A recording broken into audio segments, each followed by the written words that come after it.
அன்புக்குரிய சகோதர சகோதரிகளே, பெரியோர்களே, தாய்மார்களே, வணிக நண்பர்களே, உடன்பிறவா தோழர்களே, தேசிய தௌஹீத் கூட்டமைப்பு என்டிஎஃப் ஜமாத்தின் சார்பாக தமிழகம் முழுவதும் வட்டி ஒரு வன்கொடுமை என்ற தொடர் பிரச்சாரத்தை தமிழகம் முழுவதும் இந்த ஜமாத் நடத்தி கொண்டிருக்கிறது. சமுதாயத்தில் வட்டி என்பது இந்திய மக்களை பெரும் துன்பத்திற்கும் துயரத்திற்கும் ஆழ்த்தியிருப்பதை நாம் எல்லாம் அறிவோம். சமுதாயத்தில் மது ஒரு கேடு, புகையிலை மனிதனுக்கு கேடு விளைவிக்கும், சூது இதையெல்லாம் மனிதனுக்கு பாதிப்பை உண்டாக்கும், அவன் வாழ்க்கையை அளிக்கும் என்றெல்லாம் அரசாங்கமே விளம்பரப்படுத்தி மது குடிக்காதீர்கள், சூது விளையாடாதீர்கள், விபச்சாரம் செய்யாதீர்கள், புகைக்காதீர்கள், இப்படியெல்லாம் அரசாங்கமே அதை விற்பனைக்கு செய்ய அனுமதி கொடுத்தாலும் இன்னொரு புறம் இது தவறு, மனித வாழ்க்கைக்கு இது எதிரானது, மானுட நிம்மதியை குலைக்கக்கூடியது, மனித சமுதாயத்தை வேரோடு பிடுங்கி அழிக்கக்கூடிய மனிதகுல விரோதி என்றெல்லாம் அரசாங்கமே விளம்பரப்படுத்தி இதுக்கு எதிராக பிரச்சாரம் செய்யறத பார்க்க முடிகிறது. அப்ப இதுக்கெல்லாம் அரசாங்கம் இது மனிதனுக்கு எதிரானது, மனித குலத்துக்கு விரோதமானது, இது மனிதன் இதில் ஈடுபட்டால் மனிதனுடைய வாழ்க்கை அழியும் என்பதில் எந்த விதமான மாற்று கருத்தும் இல்லை என்று பிரச்சாரம் செய்யக்கூடிய அரசாங்கம் கூட வட்டியோடைய வன்கொடுமையை பற்றி மக்களிடத்தில் எந்த விதமான விழிப்புணர்வு பிரச்சாரமோ, சமூக சீர்கேடு குறித்து, வட்டி என்பது ஒரு பொருளாதார சுரண்டல், நாட்டை அழிக்கக்கூடிய நச்சுக்கிருமி என்று மக்களிடத்தில் அந்த பிரச்சாரத்தை கொண்டு போவது கிடையாது. குறிப்பாக மக்களும் கூட இதை எந்த ஒரு கண்ணோட்டத்தில் எதிர்ப்பதும் கிடையாது. ஏன்னா மற்ற மது, புகையிலை, விபச்சாரம், சூது, மாது இதெல்லாம் மனிதனுக்கு கேடு என்பதை உணர்ந்த மனிதன் கூட வட்டி விஷயத்துல மட்டும் அடக்கி வாசிக்கிறான். ஏன் கேட்டா வட்டி என்பதுல அவனுக்கு ஒரு தொடர்பு இருக்கு. ஒரு ஆத்திர அவசரத்துக்கு தேவைப்பட்டா வட்டிக்கு வாங்கி கொள்ளலாம், அதே மாதிரி நெருக்கடிக்கு ஏற்பட்டா திடீர்னு நமக்கு வட்டிக்குனா கடன் கிடைக்கும் அப்படின்னு ஒரு மனிதனுக்கு ஒரு தொடர்பு இருக்கிறது. அதே நேரத்தில் வட்டியை வட்டிக்கு விட்டு சம்பாதிக்கிறவங்க மட்டும்தான் பலன் அடைகிறாங்கன்னு கிடையாது. பொதுவாகவே பப்ளிக் ஆகிய பொதுமக்கள் நாமளே ஒரு வட்டிக்காரன் தான். நாம சொல்றோம் இவன் வட்டிக்காரன், தண்டல்காரன், இவன் கத்து வட்டிக்காரன் அப்படின்னு வட்டிக்கு விட்டு சம்பாதிக்கிறவங்கள குற்றம் சுமத்தக்கூடிய பப்ளிக்கு கூட, பொதுமக்கள் கூட வட்டிக்கு வாங்கி தின்னக்கூடியவர்களாகத்தான் இருக்கிறோம். அதனால தான் வட்டி என்ற அந்த சமூக கொடுமையை மட்டும், சமுதாயத்தை நச்சரித்து படுகொலியில் தள்ளக்கூடிய இந்த பேராபத்தை விட்டும் மக்களை குறித்து எச்சரிக்கை செய்வது கிடையாது. ஏன்னா பொதுமக்களாகிய நாமளே லைஃப் இன்சூரன்ஸ் போடுறோம், நாமளே பேங்க்ல பணத்தை முதலீடு செய்து அதுக்கு வட்டி வாங்கி சாப்பிட்றோம். இப்படி வட்டி என்பது நம்முடைய வாழ்க்கையில ஒரு அங்கமாக கலந்து விட்டது. அதனால பொதுமக்களாகிய நாம என்ன செய்யறோம்னா இதை ஒரு தீமைனே நம்ம கருதல. அப்ப நம்ம தீமைன்னு எப்ப இதை நம்ம கருதலையோ அப்ப இதை நம்ம எதிர்க்கிறதுக்கு முன் வர மாட்டேங்கிறோம். ஒரு வட்டி என்பது தீமையா தீமை இல்லையா, இது மனித குலத்துக்கு எதிரானதா இல்லையா அப்படின்னு ஒரு முடிவுக்கு வந்தாதான் வட்டியை நம்ம எதிர்ப்போம். இப்ப மது விஷயத்துல அப்படி ஒரு முடிவு நம்ம எடுத்திருக்கிறோம். என்னதான் மது குடிக்கக்கூடியவர்கள், சாராயத்தை குடிக்கக்கூடியவர்கள் நாட்டில் அதிகமான பேர் இருந்தாலும் குடிக்க கூடாது என்று மூளைக்கு மூளை பிரச்சாரம் செய்யக்கூடியவங்க இருக்கிறாங்களா இல்லையா? விபச்சாரம் கூடாது என்று சொல்லி அரசாங்கம் ஒரு இடத்துல அனுமதித்தாலும் இன்னொரு இடத்துல தடுக்கிறாங்களா இல்லையா? லாட்டரி சீட்டை ஒழிச்சாங்களா இல்லையா? அப்ப கத்து வட்டியெல்லாம் கூட கூடாது என்று கடுமையான சட்டத்தை கொண்டு வந்து கத்து வட்டியில் யாராவது ஈடுபட்டால் அவர்களுக்கு 3 ஆண்டு காலம் கடும் தண்டனை, 30,000 ரூபாய் அவங்களுக்கு பெனால்டி என்றெல்லாம் கத்து வட்டிக்கு சட்டம் கொண்டு வந்த அரசாங்கம் ஏன் வட்டியை அனுமதிக்கிறது? வட்டினா கத்து வட்டி ரெண்டும் ஒண்ணு தானே. பொதுவாக நம்ம நினைக்கிறோம் இந்த வட்டியினால நமக்கு எந்த பாதிப்பும் இல்லை, நாம ஆதாயம் அடைகிறோம், லாபம் அடைகிறோம், வட்டி இல்லாம இன்னைக்கு இயங்க முடியுமா, வட்டி இல்லாம பொருளாதாரம் இயங்குமா என்றெல்லாம் நாம ஒரு பக்கத்துல வட்டி குறித்து முட்டு கொடுக்கிறோம். ஆனா அதே வட்டி நம்ம வீட்டுக்குள்ள தாண்டவமாட ஆரம்பித்து விட்டால் அப்பதான் அந்த வட்டியுடைய கொடுமையை நம்ம புரிந்து கொள்ள ஆரம்பிக்கிறோம். வட்டி என்பது நம்முடைய வாழ்க்கையை அழிக்கக்கூடியது. நம்முடைய சேமிப்பை காலியாக்கிறோம். நம்முடைய முன்னோர்கள்லாம் எப்படி ஒரு பொருளை வாங்குவாங்க, உழைப்பாங்க, சம்பாதிப்பாங்க, அதில் ஒரு பகுதியை சேர்த்து வைப்பாங்க. சேர்த்து வைத்த சேமிப்பில் வந்து வீட்டுக்கு தேவையான சாமான்களை வாங்கி போடுவாங்க. ஆனால் இன்னைக்கு நிலவரம் அப்படி கிடையாது. என்கிட்ட வருமானம் இருக்கா இல்லையா அதை பற்றி கவலையே கிடையாது. நான் சம்பாதிச்சாலும் கவலை இல்லை, சம்பாதிக்கணும் பிரச்சனை இல்லை. இன்னும் உனக்கு 3 லட்சம் ரூபாய்க்கு உண்டான கிரெடிட் கார்டு. காசே இல்லாதவன், சம்பாதிக்காதவன், சம்பாரிச்சு 10 ரூபா சேர்க்க வழி இல்லாதவன் கையில போய் 3 லட்சம் ரூபாய்க்கு கிரெடிட் கார்டை கையில கொடுத்தா அவன் கை சும்மா இருக்குமா? அப்ப அவன் கடைக்கு போறான், பாக்குறத போறான், வாங்குறான், ஏசியை வாங்குறான், ஃப்ரிட்ஜை வாங்குறான், டிவி வாங்குறான், மிக்சி வாங்குறான், வாஷிங் மிஷின் வாங்குறான், புல்லட் வாங்குறான். இருக்கிற 3 லட்சம் ரூபாயை தேய்ச்சி காலி பண்ணி 3 லட்சம் ரூபாய் இப்ப அவன் கடனாளி. கிரெடிட் கார்டு கொடுத்தவன் 40 நாள் இப்ப நான் பணத்தை திரும்ப கொடுத்துடலாம் வட்டி இல்லாம. 40 நாள்ல வட்டி இல்லாம நம்ம கொடுக்க முடியுமா? முதல்ல கொடுக்க முடியுமா? நீ 40 நாளுக்குள்ள கடனை அடைக்க மாட்டேன்னு தெரிஞ்சுதான்பா அவன் கொடுக்குறான் உனக்கு கிரெடிட் கார்டு. 3 லட்சம் உனக்கு கடனாளி ஆகிட்டானா 3 லட்சத்தை நீ வந்து கொடுக்க முடியாட்டா அதுக்கு அவன் போடக்கூடிய வட்டி கத்து வட்டியை விட ரொம்ப மோசமான வட்டி.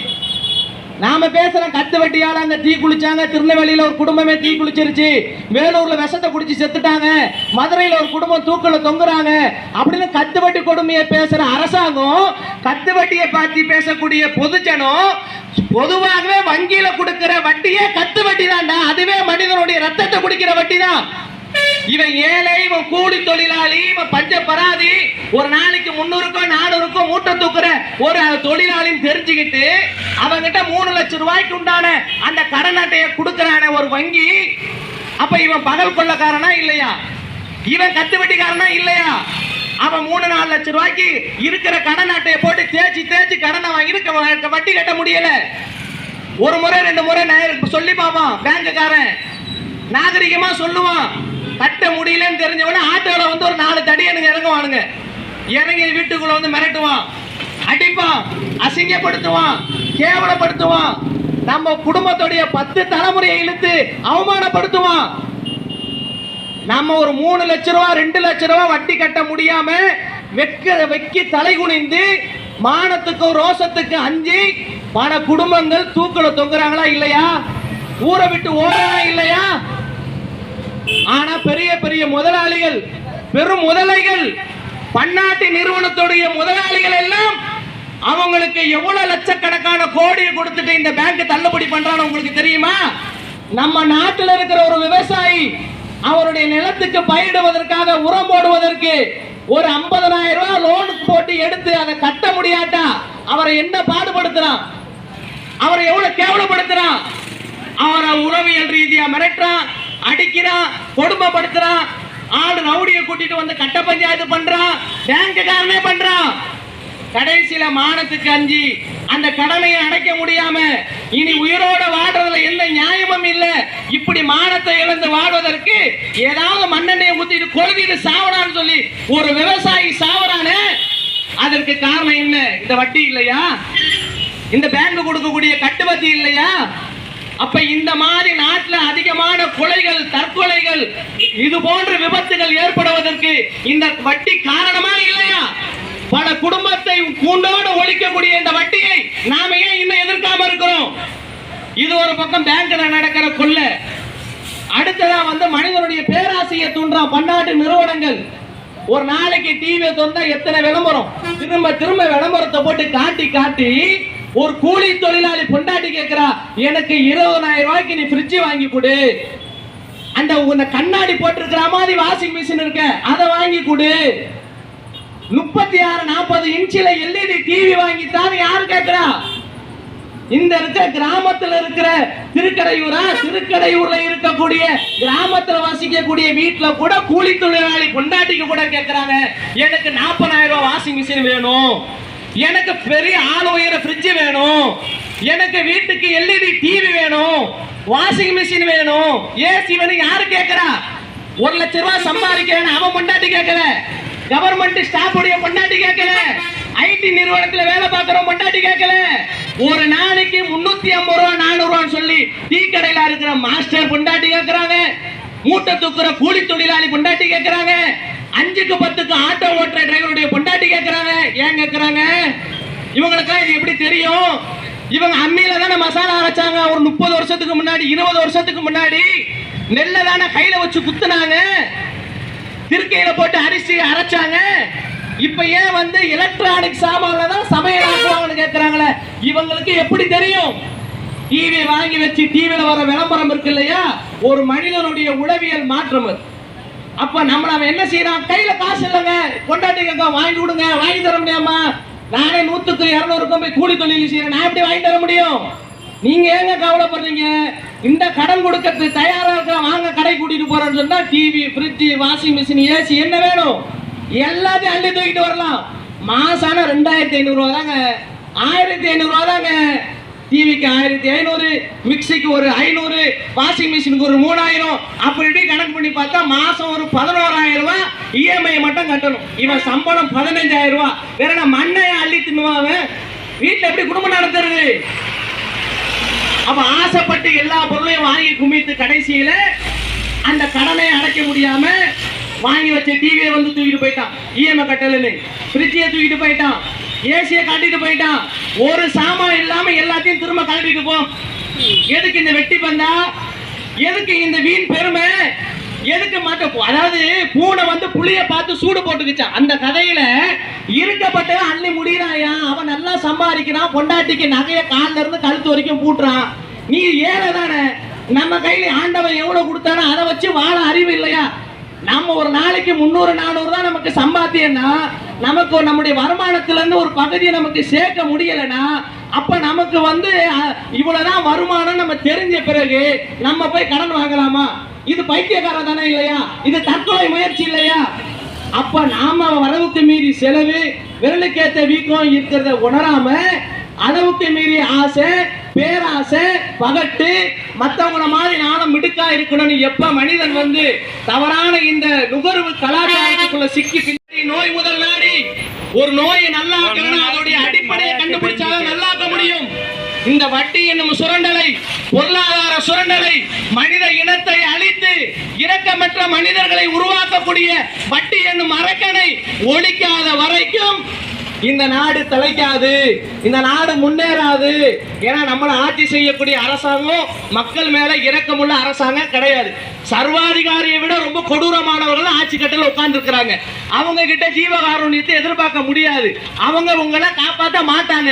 கார்பெட் வாழ்வதற்காண்டி தான் அவங்க ஆட்சி நடத்துறாங்க. நமக்கு எல்லாம் தெரியும். பொதுமக்களாகிய நாம நம்ம குடும்பம் நல்லா இருக்கணும்னா சுவர் இருந்தால்தான் சித்திரம் வரைய முடியும்.